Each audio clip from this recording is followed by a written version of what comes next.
Olá! Começa agora mais uma edição do Jornal Parlamentar.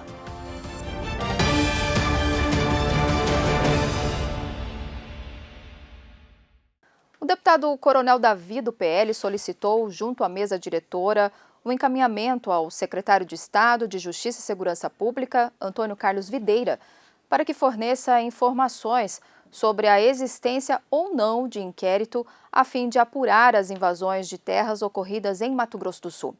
Acompanhem mais detalhes com Ana Paula Gimenez. Na sessão plenária desta terça-feira, 14 de março, o deputado estadual Coronel Davi, PL, apresentou um requerimento ao secretário de Estado de Justiça e Segurança Pública, Antônio Carlos Videira, solicitando informações se há algum procedimento investigatório a fim de que sejam identificados os possíveis financiadores dos movimentos de invasão de terras no estado de Mato Grosso do Sul. Tendo cuidado de saber se eles estão propiciando essas invasões, pagando despesas de alimentação, de transporte e pedindo ainda que, caso não tenha sido instaurado um procedimento investigatório para apurar isso, que ele possa fazer a instauração, porque é importante nós sabermos quem são os responsáveis e atribuir para eles as responsabilidades previstas em lei. Parlamentar, que é coordenador da Frente em Defesa da Propriedade Privada, falou da possibilidade de propor ainda uma comissão parlamentar de inquérito para investigar as invasões no campo. Caso esse movimento que a gente está vendo que está acontecendo nos outros estados da federação possam ocorrer na mesma intensidade aqui também no Mato Grosso do Sul, aí sim nós vamos debater esse assunto aqui na Assembleia e, caso haja necessidade, vamos sim pedir a instalação de uma CPI, porque eu entendo que a Assembleia Legislativa tem que participar ativamente dessa discussão e, inclusive, apoiando os órgãos que investigam tais cometimentos de crimes, para que nós possamos também, interpretando o sentimento da população do Mato Grosso do Sul, verificar essa situação e, se for o caso, atribuir responsabilidade também. Projetos encaminhados pelo Executivo que pretendem alterar carreiras e nomenclaturas de cargos do quadro de servidores do governo são aprovados pelos deputados estaduais e agora seguem para a sanção. Durante a sessão plenária desta terça-feira, 14 de março, duas propostas do Poder Executivo foram aprovadas. A primeira altera funções de gerência e assistência do governo.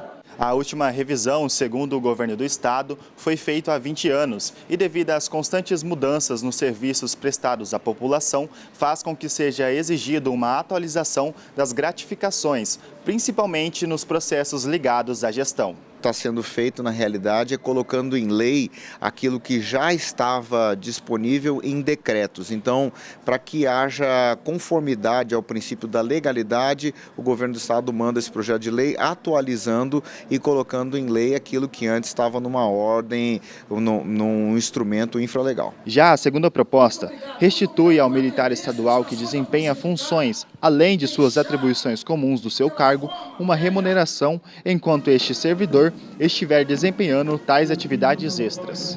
A nossa análise é que se trata de um pleito absolutamente justo, que vai estabelecer vantagens chamadas funções de confiança executiva para funcionários públicos concursados, tá? Então nós não estamos criando nenhum tipo de vantagem para servidores comissionados ou aqueles que não sejam estatutários, são profissionais que já ingressaram no serviço público através de concurso público.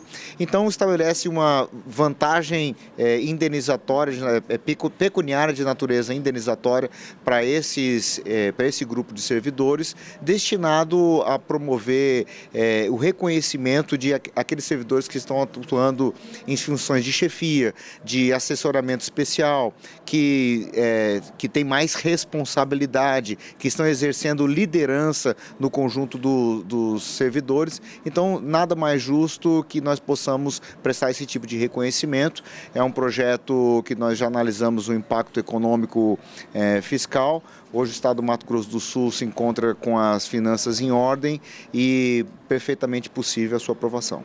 Parlamentares reivindicam melhorias na BR-163 após prorrogação de relicitação. Acompanhe no quadro Fatos e Opiniões.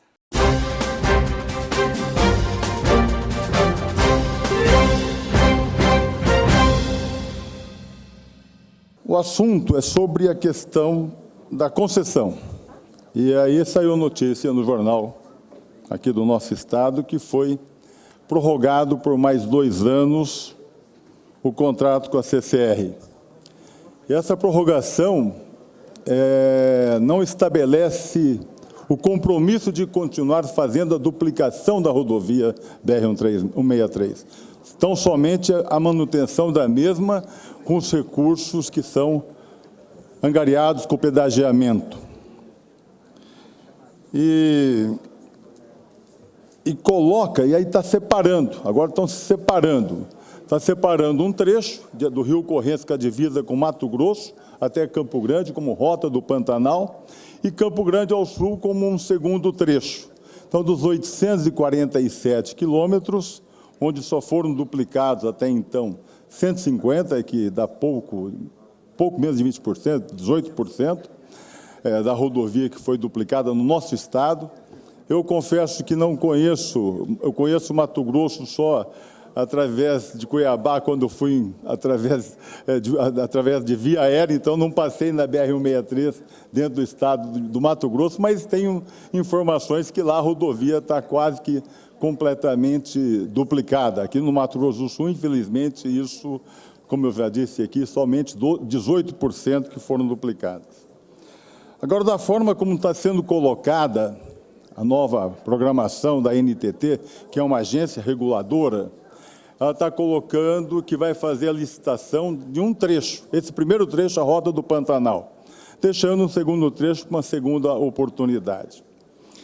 Isso pode trazer algumas consequências, essa é a minha preocupação, tanto é que foi formada uma comissão aqui, composta do deputado Júnior Mock, da deputada Mara e do deputado Pedro Kemp, e eu, para que a gente possa estar participando junto às audiências que foram aí promovidas pela ANTT. A preocupação é a seguinte: a partir do momento que separa os trechos, e pelas informações que eu obtive, lá em Rondonópolis há um desvio da carga que é transportada para Santos através de ferrovia e também pode ser levado para o norte do país, no estado do Pará. Ou seja, provavelmente, o trecho aqui do Rio Correntes até Campo Grande, o VDM, que é o volume diário médio de veículos, é menor do que lá no Mato Grosso. Deve ser essa lógica que fez com que a CCR não houvesse aqui aplicado os recursos necessários para a duplicação de mais quilômetros de rodovia.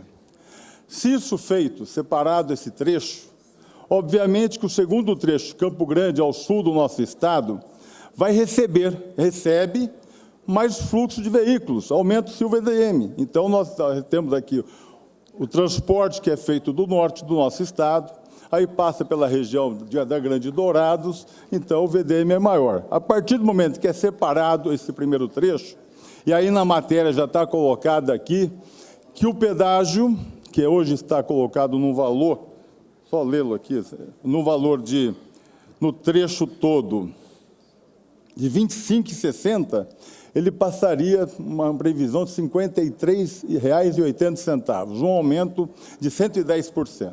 Ou seja, eventualmente, a gente, engenheiro rodoviário, tem o costume de dizer assim, às vezes o osso está ficando para agora, para ser licitado agora, mas isso vai gerar um problema. A hora que faz a licitação do primeiro trecho, que vai demorar ainda 2 anos, porque a previsão é de setembro de 2025, esse trecho estar licitado, a hora que for licitar o trecho da região sul, já tem uma referência de um preço maior. Então, se for um pouquinho menor, fica até mais palatável. Quando, na realidade, o ideal, no meu entendimento, é que fosse licitado o trecho todo.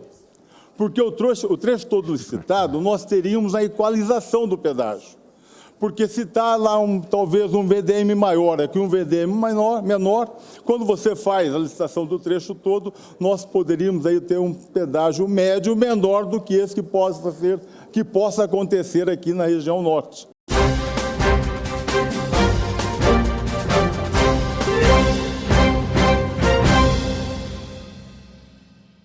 Eu venho aqui trazer um assunto que não sei se todo mundo já viu na internet no dia de ontem, a respeito de um circo que se apresentou no último final de semana na cidade de Amambai.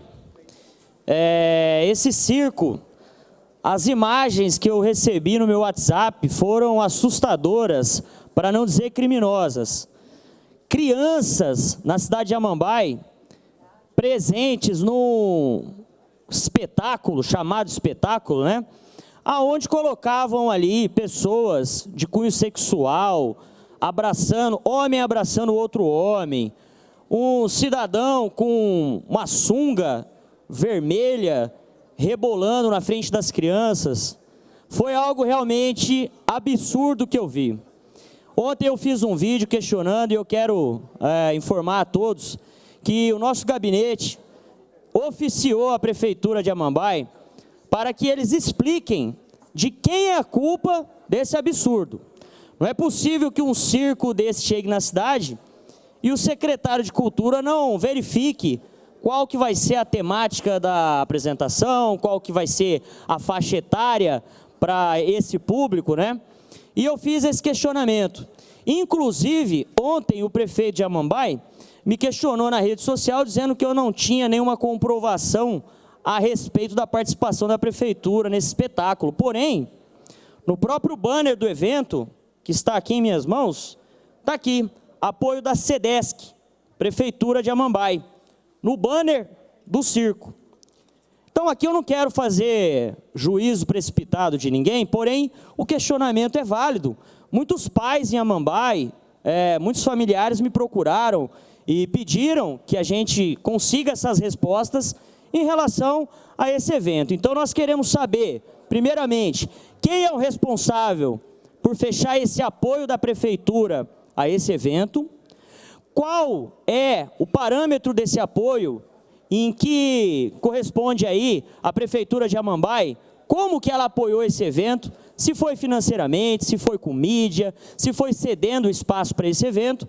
E eu quero saber também o que a Prefeitura de Amambai vai fazer para dar uma resposta para o cidadão. Porque não basta dizer que, não sabia, a gente não esperava que fosse isso, ninguém é culpa de ninguém. Não, alguém tem que ser responsabilizado. E é isso que o cidadão de Amambai quer, e é isso que o nosso gabinete, através da Assembleia Legislativa, vai fazer para ter respostas concretas para o povo de Amambai e para o povo do Mato Grosso do Sul, para que jamais esse circo faça de novo um tipo de apresentação como essa, que desrespeita as crianças, desrespeita as famílias e desrespeita os cidadãos mato-grossenses. Concede uma parte. Somente, muito obrigado. Claro, presidente. Claro, primeiro secretário, desculpa. Ainda não.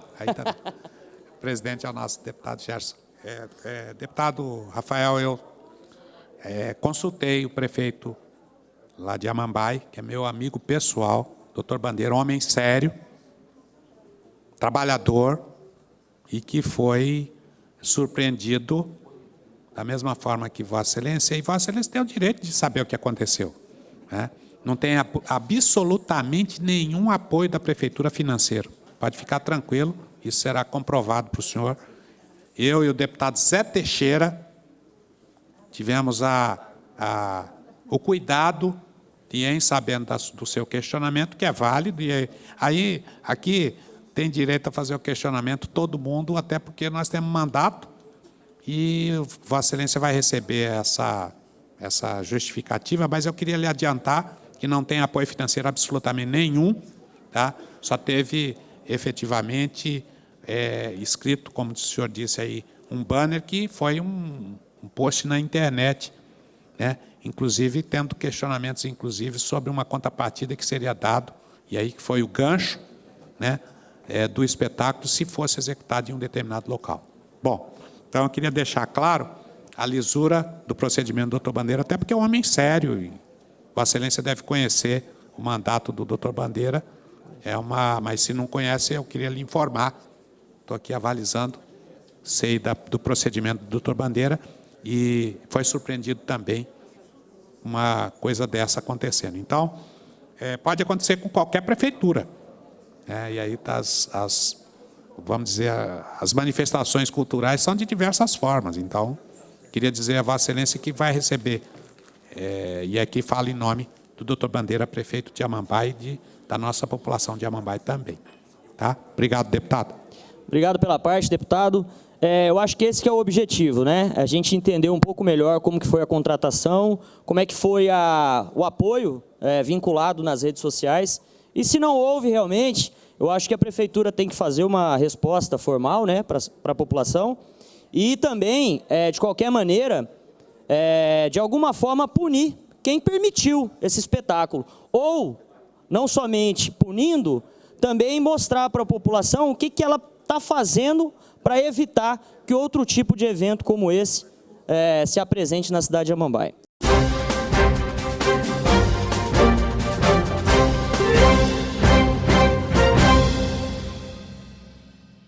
Atualmente, 16 comissões permanentes estão atuantes aqui na Lemes, mas uma 17ª pode ser criada caso o projeto de resolução apresentado pelo deputado Júnior Mock do MDB seja aprovado.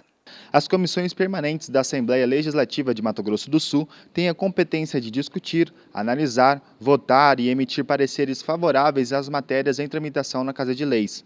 Atualmente, 16 comissões permanentes estão atuando e uma 17ª poderá ser criada caso o projeto de resolução apresentado pelo deputado Júnior Mock do MDB seja aprovado. O objetivo é desmembrar, era um assunto que estava inserido dentro da Comissão de Educação, Esporte, Cultura, Ciência e Tecnologia, para ela ganhar esse destaque enquanto comissão. E eu disse ao presidente da importância de nós criarmos na casa uma pessoa para coordenar e nós construirmos uma relação com o CRI, o Conselho dos Reitores de Instituições Superiores de Ensino de Mato Grosso do Sul, e trazer para essa discussão, né, a academia, onde se gera o conhecimento, e fazer com que o Estado, que quer se desenvolver, tenha na questão tecnológica uma das suas prioridades. Então, investir em ciência, investir em tecnologia e inovação, entendo que é o princípio ou o que há de mais importante para a gente poder fazer com que o desenvolvimento e o futuro realmente chegue a Mato Grosso do Sul. O deputado explicou que a criação dessa comissão especial é para dar a atenção devida nesse assunto do momento, como o carbono neutro, inteligência artificial e o metaverso. Não se fala em políticas públicas, seja da saúde, educação, do desenvolvimento, da área social, se você não incorporar nele a inteligência virtual. Se nós não discutirmos a LGPD, que é a Lei Geral de Proteção de Dados, se nós não discutirmos carbono neutro, se nós não discutirmos metaverso, são várias questões que hoje estão presentes na linguagem, no cotidiano das pessoas, e nós temos que trazer essa tecnologia, essa inovação tecnológica para dentro da Assembleia Legislativa. Mato Grosso do Sul pode ter um marco regulatório como mecanismo para enfrentar o problema crônico das finanças das Santas Casas e dos hospitais filantrópicos. O deputado Pedrocian Neto, do PSD, realizou uma reunião sobre o tema. Na primeira reunião realizada pela Frente Parlamentar em Defesa das Santas Casas e Hospitais Filantrópicos de Mato Grosso do Sul, o deputado Pedrocian Neto explicou que a maioria das dificuldades financeiras enfrentada por esses estabelecimentos de saúde está relacionada à defasagem da tabela SUS, que não é corrigida há mais de 25 anos. Esse é um problema de natureza federal, a gente sabe que a tabela SUS não é corrigida. De outro, os executivo estadual e municipal, os governos, têm buscado formas de mitigar e de corrigir isso através de um instrumento chamado incentivo à contratualização, que são recursos que são aportados dentro desses hospitais. Agora, esses incentivos também não possuem correção. Os governos do estado e dos municípios são obrigados a fazer aportes a esses hospitais de maneira periódica, e nós temos visto a quantidade de crises envolvendo diversos hospitais. Ora é a Santa Casa com problema, ora é o Hospital do Câncer, ora é um hospital do interior que pede socorro, e esse relacionamento é que nós precisamos modificar. Nós precisamos criar uma forma de relacionamento que, de um lado, assegure o poder de compra desses contratos, para que os hospitais não tenham dificuldade, e de outro, que nós possamos exigir deles um compromisso absoluto de transparência, de governança, de compliance, para que todos os recursos públicos ali depositados possam ser bem empregados. Conforme Ivandro Fonseca, presidente da Federação das Santas Casas e Hospitais Filantrópicos de Mato Grosso do Sul, FEBSul, a situação financeira desses estabelecimentos de saúde foi muito impactada pela Covid-19, principalmente por conta da compra de antibióticos e anti-inflamatórios. Nós observamos que nos últimos 2 anos nós passamos por um período de uma pandemia. Esta pandemia refletiu diretamente no financiamento e no custeio das nossas santas casas e dos nossos hospitais filantrópicos. Nós tivemos, para você ter uma ideia, um impacto de 300% em relação a antibiótico, em relação a anti-inflamatório e outras medicações. Isso refletiu diretamente, principalmente em decorrência do tratamento dos pacientes com Covid-19. Quem sofreu nesse processo? Foram as santas casas e os hospitais filantrópicos. Por quê? Porque nós não fechamos as nossas portas nem um dia durante o período da pandemia. Mas diante desse cenário, nós estamos chamando a atenção das nossas autoridades para que, nesse momento, todos de mão dadas, imbuídos de uma só causa, de uma só missão, comecem a fazer uma reflexão sobre a tabela do Sistema Único de Saúde. Não é possível mais trabalhar com a tabela do SUS. A tabela está defasada há mais de 25 anos. E isso está refletindo diretamente na vida da população. São pessoas que estão esperando cirurgias, exames, consultas, leitos de UTI, esperam ambulância para ser transferido de um UPA para um hospital. A política de financiamento, infelizmente, na atual conjuntura, não existe. Os hospitais não podem mais trabalharem sem um indicador de correção dos seus contratos. A população está padecendo, está sofrendo, porque infelizmente nós estamos observando que esse cenário ele está se alarmando a cada dia e providências nenhuma têm sido tomadas. Chegou o momento de nós fazermos uma reflexão, discutirmos a política de financiamento e vermos o mínimo nesse momento, que é a propositura de um indicador de reajuste nos contratos das Santas Casas e dos hospitais filantrópicos. No caso do Hospital de Câncer Alfredo Abrão, localizado em Campo Grande, que possui 98% da arrecadação originária do SUS, a receita mensal de 3 milhões sucumbe à despesa, que contabiliza 4 milhões de reais por mês. O Hospital do Câncer ele é um hospital filantrópico contratado com contratualização com a prefeitura e 98% da sua arrecadação é originária do SUS. Somente 2% são convênios e particulares. Então o hospital vive um déficit crônico que vem administrando dívida, ficando para trás algo em torno de 770 mil reais por mês. Com isso, começou a colocar em risco a condição de garantir a segurança do paciente. Por isso, o hospital fez uma paralisação parcial, deixando de atender as primeiras consultas. Nós temos uma receita média de 3 milhões e 250 por mês e temos uma despesa de em torno de 4 milhões de reais por mês. Então, ficam por mês perto de 800 mil reais para trás, que vem se acumulando. A dívida total do hospital hoje chega perto de 10 milhões de reais. Em Sidrolândia, o cenário também é preocupante, segundo informou Roseli Corrêa, diretora administrativa do Hospital Beneficente Dona Elmíria Silvério Barbosa. Com a época do Covid, nós ficamos com déficits todos os meses e a gente não sentou para discutir a questão do valor do aumento de contratualização que nós chamamos da tripartite, que é a União, o federal, o estadual e o municipal. Todos os dias a conta só vai aumentando e nós não vemos o aumento há mais de 11 anos. Dentro da contratualização e da subvenção municipal, o Hospital Elmíria Silvério Barbosa, com 52 leitos, 70 mil habitantes, recebe 547 mil reais. Nós ficamos com déficit todos os meses de mais de 400 mil. A Frente em Defesa das Santas Casas e dos Hospitais Filantrópicos, coordenada pelo deputado Pedrocian Neto, busca alternativas para melhorar a gestão dos contratos públicos. O parlamentar defende a criação de uma lei de governança de transparências como estratégia para a saúde financeira desses locais. Eu quero discutir com os hospitais a criação de uma lei de governança de transparências para que a gente possa agir de maneira estratégica, de maneira proativa, de uma forma que esse relacionamento não seja tumultuado por crises episódicas nesses hospitais que afetam o relacionamento com os governos e principalmente as pessoas que dependem desse serviço. Essa frente parlamentar é para cuidar desse assunto tão importante.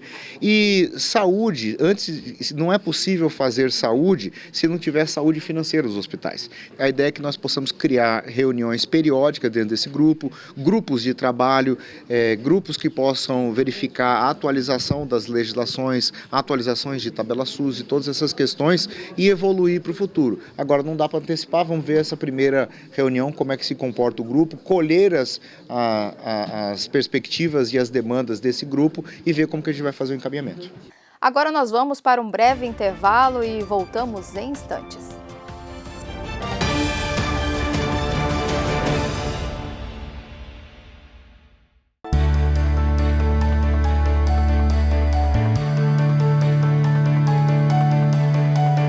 Elas estão mesmo em todos os lugares. Isso já é fato.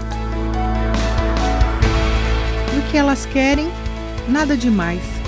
Respeito e empatia naquilo que as tornam únicas e capazes de tantas coisas ao mesmo tempo. Todas elas e suas diversidades não cabem num único vídeo. A esperança, sim. Essa é igualmente estampada no ativismo de cada uma. Ao seu modo, elas conquistam e abrem espaços para gerações futuras.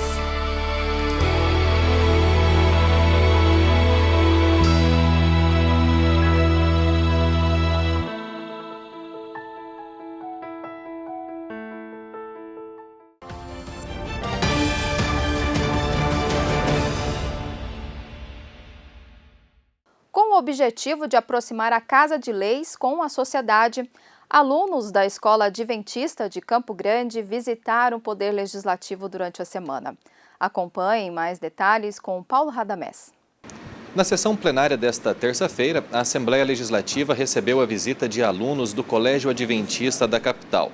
O motivo da presença dos estudantes na Casa de Leis é a participação em um programa de ensino voltado ao currículo das escolas norte-americanas. O responsável pela visita foi o coordenador do programa, Joel Ramos. O propósito da visita aqui é que eles encontrem relação de similaridade, de diferença entre o poder legislativo americano e também o poder legislativo aqui do nosso estado, para que eles façam uma relação intercultural entre os dois países.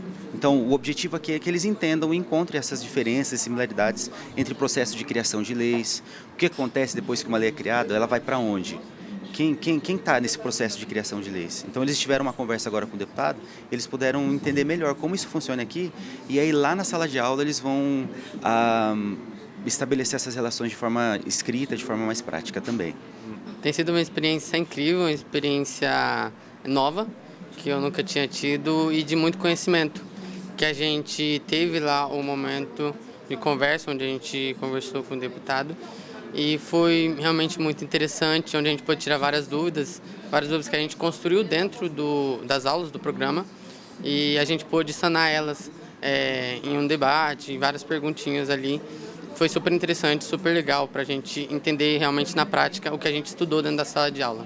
O deputado Amarildo Cruz, do PT, foi quem recepcionou os estudantes. Ele falou sobre a importância da participação da juventude no processo político.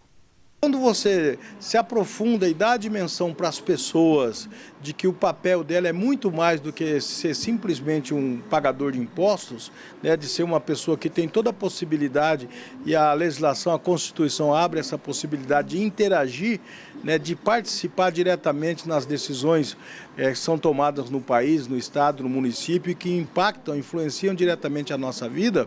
Quando você discute isso com mais profundidade, com certeza existe uma participação e um interesse maior. Uma das dúvidas que eu tive, que eu fiz a pergunta, foi sobre como é o processo da criação de um projeto de lei, como que é criado a aprovação, como que vem o projeto de lei para ser aprovada.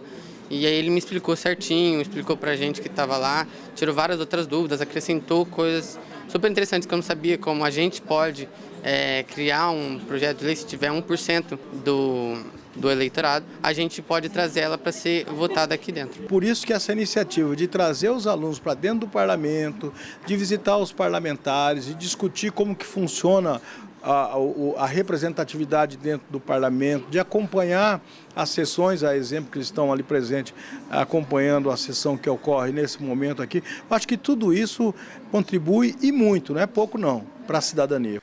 Projeto que decreta o estado de calamidade em Naviraí recebe parecer favorável da CCJR. Outras 5 propostas também passaram pela comissão e seguem para votação em plenário.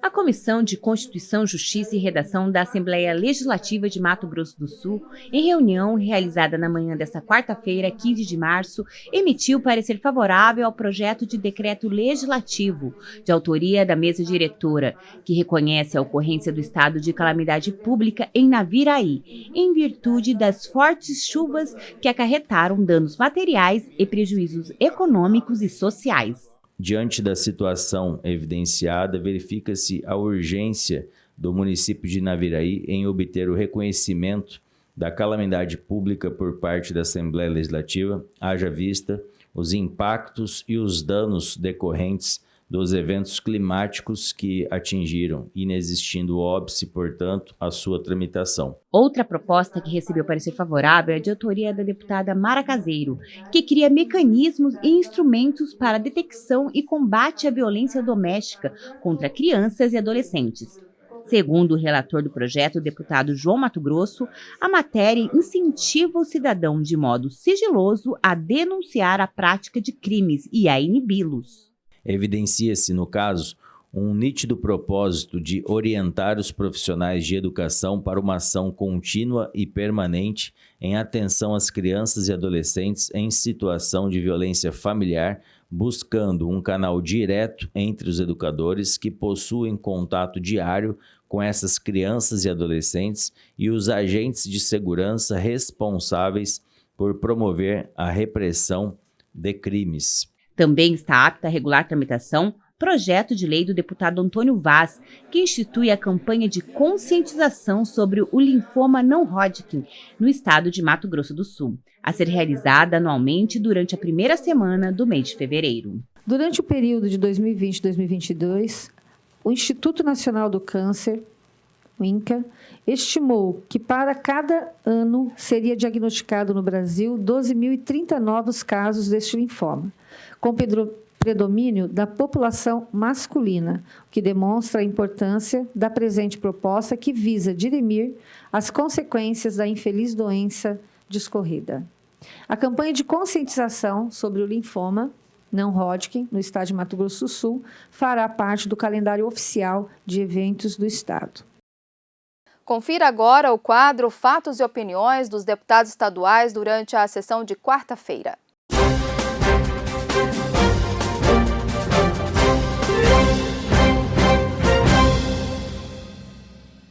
Simplesmente, como aconteceu comigo, não com o deputado, aconteceu com o produtor, mas eu achei muito estranho e achei o dever e a obrigação de usar a tribuna, deixar isso bem claro aqui, da injustiça fiscal que anda cometendo e acontecendo com o setor produtivo desse estado. Simplesmente entregar nota para o caminhoneiro, ele tem que colocar a data e a hora que ele está saindo da fazenda. Mas não foi só um caminhão que puxou a lavoura durante o domingo inteiro. Foi mais de 10 ou 20 carretas que foi entregue na cooperativa LAR, certo?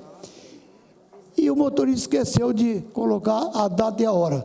Simplesmente o fiscal pegou, acompanhou o caminhão até a LAR, assistiu descarregar, cobrou o ICMS de uma coisa que, na minha visão, se a lei ampara, é ilegal, porque não tem como cobrar ICMS de uma mercadoria de simples remessa. Eu vou vender a soja, ou qualquer produtor vai vender, e quem vai emitir a nota da quantidade total de 100 mil sacos, 50 mil sacos, 70 mil sacos, é a cooperativa que compra, emite a nota dela, e eu emito a minha vendendo, do total. Então, cobraram, mas não tem importância, cobraram o ICMS. Mas de um caminhão de soja, cobraram R$26 mil de multa. Agora, eu pergunto, se a nota existia, estava na mão do motorista, como que eu vou penalizar o motorista ou qualquer outro produtor e transferir para ele a irresponsabilidade dele ter esquecido de colocar a data? Se é 40 e tantos mil reais em um caminhão e ele só ganha 2 mil para transportar a soja. Então não tem como fazer isso com o coitado, que ele não aguenta pagar nem a prestação do caminhão dele, talvez, e muito menos pagar óleo diesel de quase R$ 7,00 o litro e 30% de CMS no óleo diesel. Então, não tem como fazer isso com o produtor. Então, a legislação, eu acho que ela está errada, porque se o produtor rural, que o borracheiro tem o talão de nota, e o produtor rural não tem, e a nota não tem valor, a nota de remessa não tem valor, nós podíamos muito bem ter o talão de nota na fazenda, pegar uma pessoa esclarecida para não ter esses prejuízos para o produtor e preencher a nota toda hora que o caminhão sair.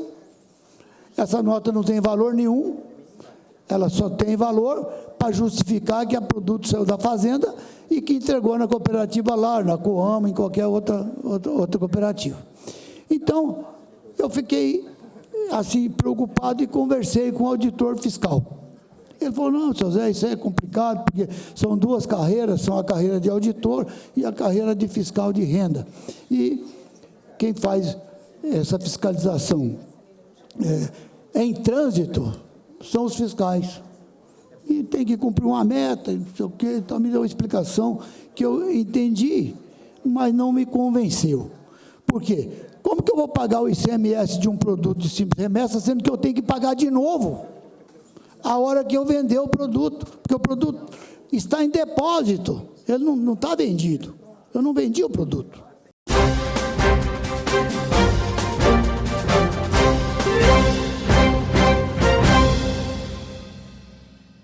Primeira reunião da Frente Parlamentar em Defesa do Agronegócio define liberação de recurso federal para a indenização de terras invadidas. O deputado estadual Márcio Fernandes, do MDB, coordenador da Frente Parlamentar em Defesa do Agronegócio, reuniu os parlamentares que fazem parte do grupo de trabalho para levar ao governo federal um ofício solicitando à ministra do Planejamento e Orçamento do Brasil, Simone Tebet, a liberação de recursos federais para a indenização de terras invadidas.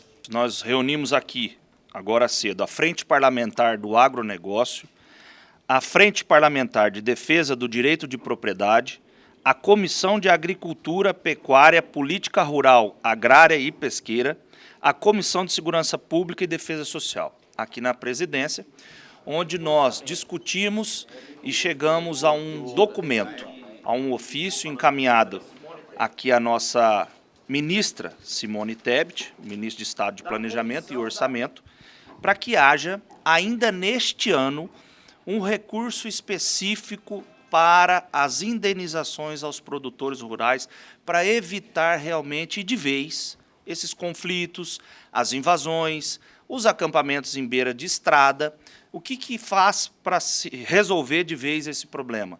Indeniza o produtor, paga as terras no preço justo, no preço real, ao produtor que tem ali a sua propriedade em discussão. E o deputado Pedrocian Neto, do PSD, afirmou que Mato Grosso do Sul possui um fundo de aquisição de terras indígenas, o FEPAT-MS, e é através dele que será possível a arrecadação de recursos financeiros. Hoje é lei, esse FEPAT existe, porém ele não possui nenhum tipo de recurso lá dentro.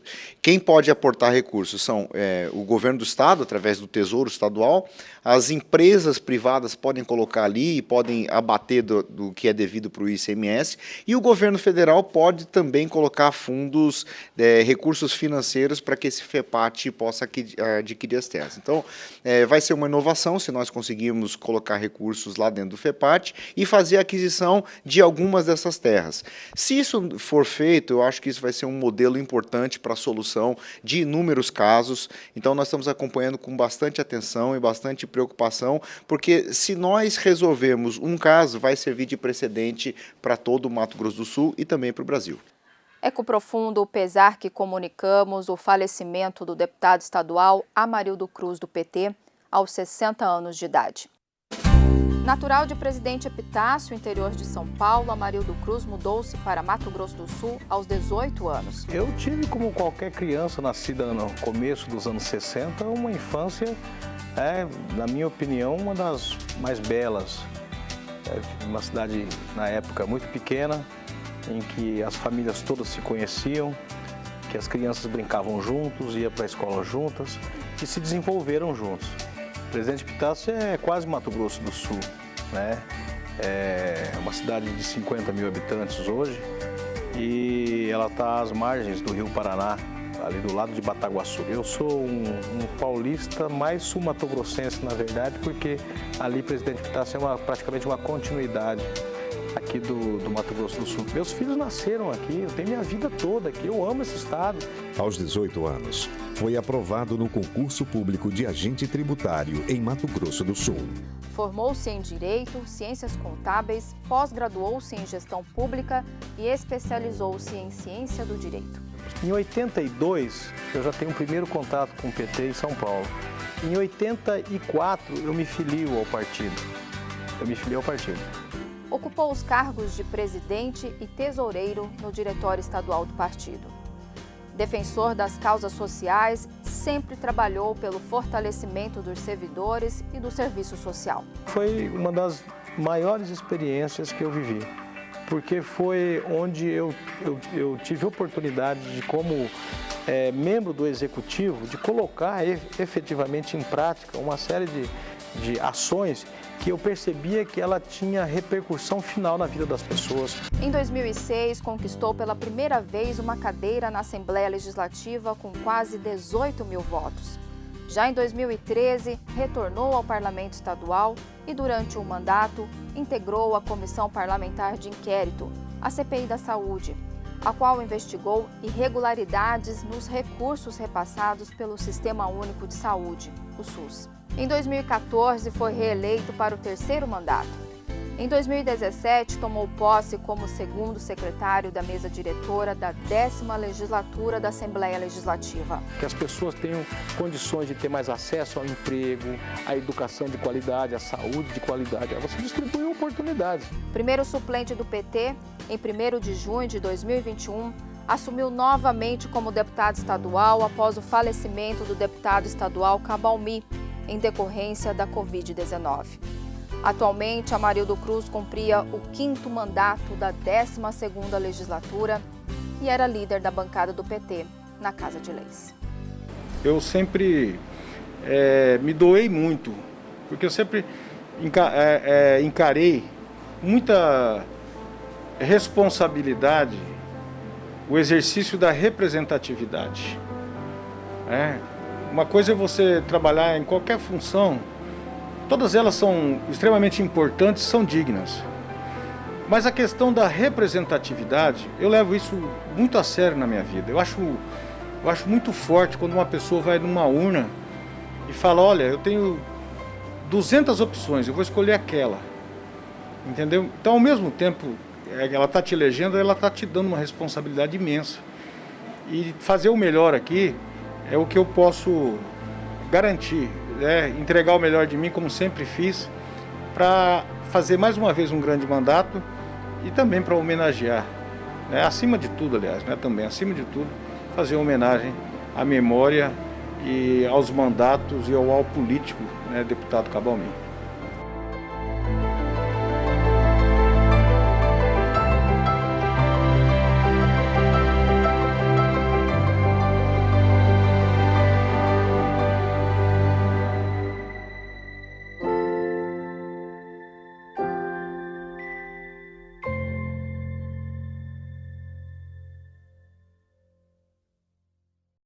O Jornal Parlamentar fica por aqui.